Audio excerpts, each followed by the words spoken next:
মহারাষ্ট্রের পুনে জেলায় আজ দুপুরে ঘটে গেল এক মর্মান্তিক দুর্ঘটনা। ইন্দ্রায়ণী নদীর উপর কুণ্ডমালা এলাকায় অবস্থিত একটি পুরনো লৌহ সেতু হঠাৎই ভেঙে পড়ে। সেতু ভেঙে পড়ার সময় সেটিতে বহু মানুষ উপস্থিত ছিলেন। এই দুর্ঘটনায় অন্তত 2 জন নিহত এবং 20 থেকে 30 জন নদীর জলে ভেসে যান বলে জানা গিয়েছে। প্রত্যক্ষদর্শীরা জানিয়েছেন, সেতুটির উপর দিয়ে স্থানীয় বাসিন্দা এবং পর্যটকেরা চলাচল করছিলেন। হঠাৎই বিকট শব্দে সেতুটি মাঝ বরাবর ভেঙে পড়ে নদীর গভীরে। প্রবল জলের স্রোতে বহু মানুষ ভেসে যান। এখনো পর্যন্ত 5-6 জনকে উদ্ধার করা সম্ভব হয়েছে। বাকিদের খোঁজে তল্লাশি চালাচ্ছে এনডিআরএফ, এসডিআরএফ এবং স্থানীয় উদ্ধারকারীরা। দুর্ঘটনার পরপরই ঘটনাস্থলে পৌঁছান জেলা প্রশাসনের আধিকারিকরা।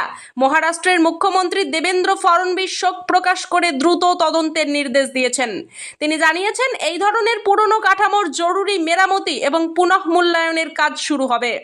নিহতদের পরিবারকে যথাযথ ক্ষতিপূরণ এবং আহতদেরকে চিকিৎসা দেওয়ার আশ্বাসও দেওয়া হয়েছে।